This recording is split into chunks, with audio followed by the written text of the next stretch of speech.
নমস্কাৰ এই মুহূৰ্তত আহি পৰিছে আজি সন্ধিয়াৰ কেইবাটাও গুৰুত্বপূৰ্ণ খবৰ আৰু এনে ধৰণৰ খবৰসমূহ নিতৌ চাবলৈ চেনেলটো ছাবস্ক্ৰাইব কৰি ভিডিঅ'টোত এটা লাইক কৰি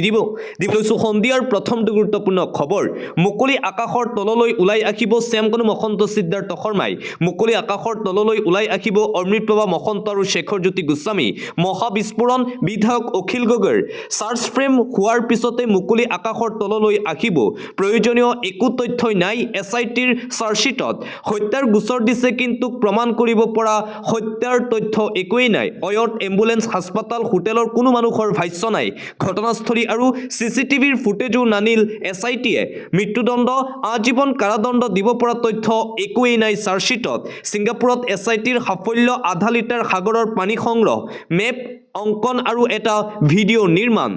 আসল তথ্য এটাও সংগ্ৰহ নকৰিলে এছআইটিৰ দলটোৱে আৰক্ষীয়ে দিয়া চাৰ্জশ্বিটখনে জুবিন গাৰ্গক ন্যায় দিব নোৱাৰে বুলি পুনৰ মন্তব্য অখিল গগৈৰ পুনৰবাৰ জুবিন গাৰ্গৰ হত্যাৰ সন্দৰ্ভত এছআইটিয়ে দাখিল কৰা চাৰ্জশ্বিটক লৈ এই মহাবিস্ফোৰণ ঘটালে শিৱসাগৰ সমষ্টিৰ বিধায়ক তথা ৰাইজৰ দলৰ সভাপতি অখিল গগৈয়ে আন এটা গুৰুত্বপূৰ্ণ খবৰ চলি আছে গোচৰ প্ৰক্ৰিয়া আদালতত শ্যামকানু মহন্ত সিদ্ধাৰ্থ শৰ্মাৰ শেখৰজ্যোতি অমৃতপ্ৰভা মহন্তৰ কি শাস্তি হোৱাটো আপুনি বিচাৰে কমেন্ট বক্সৰ জৰিয়তে আপুনি জনাই দিয়ক আপোনাৰ মতামত আন এটা ব্ৰেকিং নিউজ এই মুহূৰ্তত আহি পৰিছে বিজেপিৰ ডিএনএত সোমাই আছে চুৰি কাৰ্য গাদি গলেই বাহাদুৰি নাইকিয়া হৈ যাব মোদী আৰু শাহৰ বিজেপিৰ বিৰুদ্ধে পুনৰবাৰ মহাবিস্ফোৰণ ৰাহুল গান্ধীৰ বিজেপিয়ে দেশৰ ধন চুৰি কৰে বুলি মন্তব্য ৰাহুল গান্ধীৰ মাটিৰ পৰা আৰম্ভ কৰি সংস্থা বিষয়া চুৰিলৈকে বিজেপি জড়িত চাকৰিৰ পৰা আৰম্ভ কৰি চৰকাৰ চুৰিলৈকে বিজেপি জড়িত নিৰ্বাচনৰ পৰা ভোট চুৰিলৈকে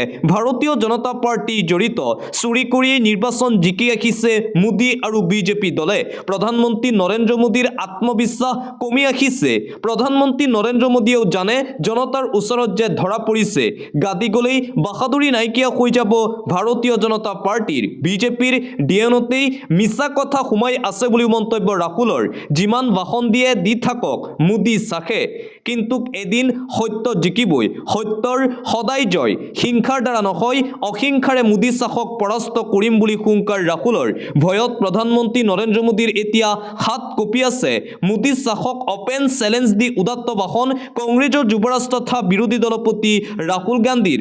আৰু আনপিনে মোদী আৰু শাহৰ বিৰুদ্ধে সৰব হৈ পৰিছে কংগ্ৰেছৰ সভাপতি মল্লিকাৰ্জুন খাৰ্গে নৰেন্দ্ৰ মোদী আৰু অমিত শ্বাহে অতি শীঘ্ৰেই পদত্যাগ কৰা উচিত বুলি মন্তব্য কংগ্ৰেছ সভাপতিগৰাকীৰ নেশ্যনেল হেৰাল্ড গোচৰৰ ৰায় অহাৰ পাছত পদত্যাগ কৰা উচিত মোদী আৰু শাহৰ ৰাজনৈতিক প্ৰতিশোধ আৰু কু অভিপ্ৰায়ৰ বাবে নেশ্যনেল হেৰাল্ডৰ ভুৱা গোচৰ দাখিল কৰা হৈছিল এই কাকতখন 1938 চনত স্বাধীনতা সংগ্ৰামীসকলে প্ৰতিষ্ঠা কৰা কাকত যাক বিজেপি চৰকাৰে ধন সৰবৰাহৰ দৰে বিষয়ৰ সৈতে সাঙুৰি বদনাম কৰিছে গতিকে পদত্যাগ কৰিব লাগে মোদী শাহে সত্যটো হ'ল এই গোচৰত একো নাই তথাপিও বিজেপিয়ে ইয়াক এটা ডাঙৰ ইস্যু কৰিছে কংগ্ৰেছ দলৰ নেতাসকলক হাৰাশাস্তি কৰিবলৈ চেষ্টা কৰিছে বিজেপি দলৰ নেতাসকলে ৰাজনৈতিক লাভালাভৰ স্বাৰ্থত নেতাৰ বিৰুদ্ধে ইডি গোচৰ ৰুজু কৰি ৰাখিছে বিজেপি দলে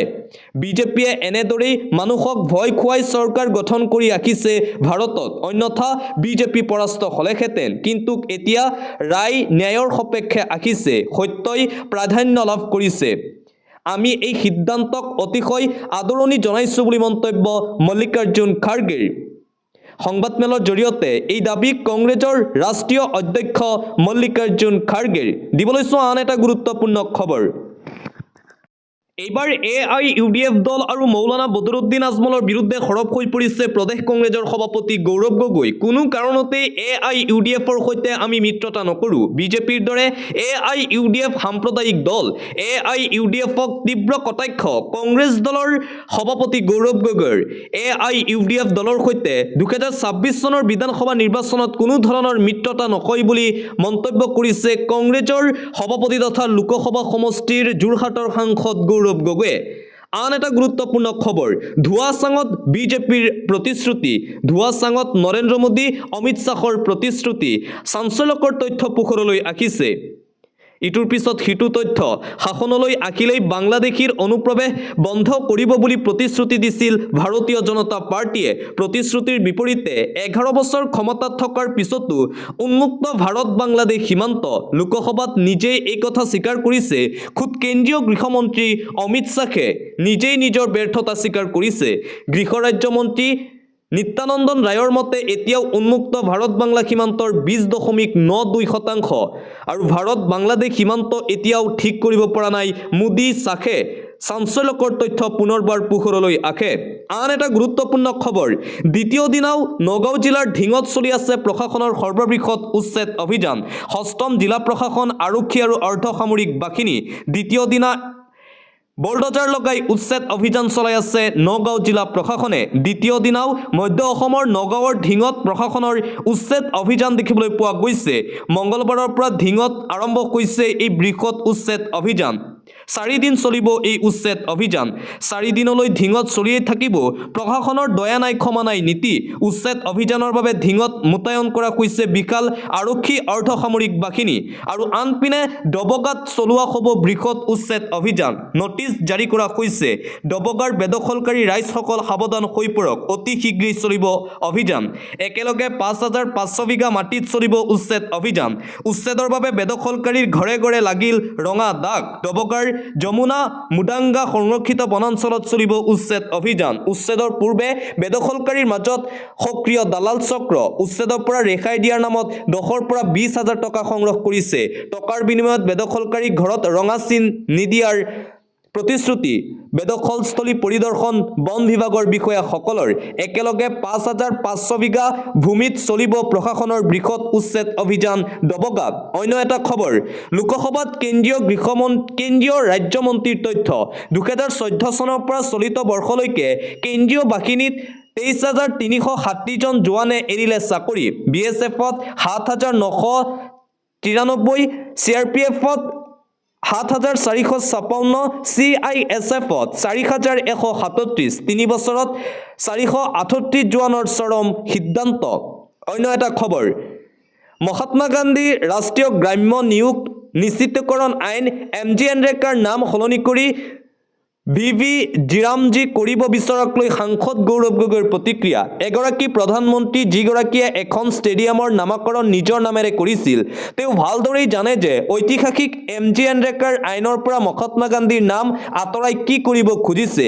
এয়া সেই একেই মানসিকতা যিয়ে সংসদ ভৱনৰ সন্মুখৰ পৰা জাতিৰ পিতা মহাত্মা গান্ধীৰ প্ৰতিমূৰ্তি স্থানান্তৰিত কৰিছিল এয়াই সেই সংগঠনৰ মানসিকতা যিয়ে জাতিৰ পিতা মহাত্মা গান্ধীক হত্যা কৰাৰ দিনা মিঠাই বিতৰণ কৰিছিল এইদৰে বিজেপি চৰকাৰৰ বিৰুদ্ধে আৰু RSSৰ বিৰুদ্ধে প্ৰদেশ কংগ্ৰেছৰ সভাপতি তথা যোৰহাট লোকসভা সমষ্টিৰ সাংসদ গৌৰৱ গগৈৰ ফেচবুকত এই বিশেষ পোষ্ট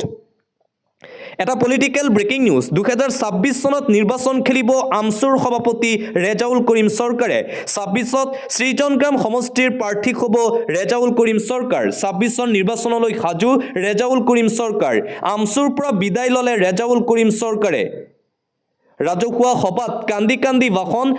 ৰেজাউল কৰিম চৰকাৰৰ উচুপি উঠিল আমচুৰ সভাপতি ৰেজাউল কৰিম চৰকাৰ খেলিব নিৰ্বাচন 26ত মোৰ শেষ বিন্দু তেজ থকালৈকে সংখ্যালঘু মিয়া ৰাইজৰ হৈ যুঁজ দি যাম আমচু মোৰ তেজত আছে বুলি মন্তব্য ৰেজাউল কৰিম চৰকাৰৰ সংখ্যালঘুৰ ওচৰত মই চিৰৰ ঋণী হৈ থাকিম বুলি মন্তব্য ৰেজাউলৰ 30 ডিচেম্বৰত ল'ব আনুষ্ঠানিক বিদায়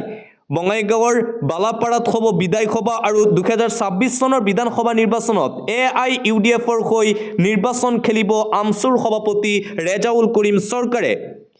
অন্য এটা খবৰ অপাৰেশ্যন সিন্দুৰৰ প্ৰথম দিনাই আমি সম্পূৰ্ণভাৱে হাৰি গৈছিলোঁ 7 মে 2025ত হোৱা আধা ঘণ্টাৰ বিমান যুদ্ধত আমি পৰাস্ত হৈছিলোঁ মানুহে এই কথা মানক বা নামানক ভাৰতীয় বিমানসমূহ ধ্বংস কৰা হৈছিল বায়ুসেনা সম্পূৰ্ণৰূপে মাটিতেই আছিল আৰু এখনো বিমান উৰা নাছিল মহাৰাষ্ট্ৰৰ প্ৰাক্তন মুখ্যমন্ত্ৰী আৰু কংগ্ৰেছ নেতা পৃথ্বীৰাজ চৌহানৰ অপাৰেশ্যন সিন্দুৰ সন্দৰ্ভত বিতৰ্কিত মন্তব্য পুনৰবাৰ বিতৰ্কিত মন্তব্য কৰি পৃথ্বীৰাজ চৌহান এতিয়া সমগ্ৰ ভাৰত ৰাজনীতিত